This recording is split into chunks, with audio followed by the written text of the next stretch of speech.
চট্টগ্রামের জহুরুল হক বিমান ঘাঁটিতে অনুষ্ঠিত হলো বাংলাদেশ বিমান বাহিনী ও মার্কিন বাহিনীর যৌথ মহড়া অপারেশন প্যাসিফিক এঞ্জেল।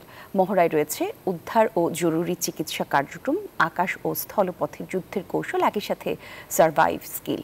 আর বিমান বাহিনী বলছে, দুই বাহিনীর সমন্বয় এবং সংকটময় সময়ে যৌথ সক্ষমতা বৃদ্ধিতে এই মহড়া হবে মাইলফলক। চট্টগ্রাম থেকে নয়ন বড়ুয়া জয়ের রিপোর্টে বিস্তারিত দেখুন। বুধবার সকাল 11:30 চট্টগ্রামের জহুরুল হক বিমান ঘাঁটিতে টান টান উত্তেজনা ও শঙ্কা। রণাঙ্গন থেকে যুদ্ধাহত সৈনিককে নিয়ে দ্রুত গতিতে ছুটে এসেছে হেলিকপ্টার। নামিয়ে আনা হলো রক্তাক্ত যোদ্ধাকে। সমন্বিত হাতের দক্ষ গতিতে তোলা হলো জীবন রক্ষাকারী বিমানে। এটি যুদ্ধক্ষেত্রের কোনো দৃশ্য মনে হলেও চট্টগ্রামের জহুরুল হক বিমান ঘাঁটিতে শুরু হওয়া অপারেশন প্যাসিফিক এঞ্জেলের মহড়ায় দেখা গেল এমন দৃশ্য। বান্ডেল থাকলে প্রতি সেনমানিতে টাকা বাঁচবে। বিকাশ সেনমানি বান্ডেল কিনে জিতুন প্রতি লেনদেনে। গুরুতর আহত রোগীকে এক বিমান থেকে অন্যটিতে স্থানান্তর, উড্ডয়নের পর চিকিৎসা সহায়তা, দ্রুত সমন্বয়ের চ্যালেঞ্জ মোকাবিলা যেন ঘটছে বাস্তবে।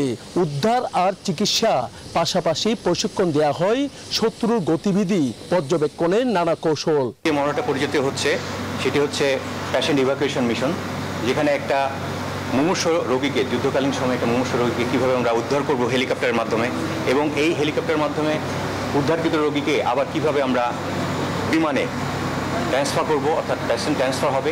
এই প্যাসেঞ্ট ট্রান্সফারের যে এক্সারসাইজটা সেটা এখানে করা হলো।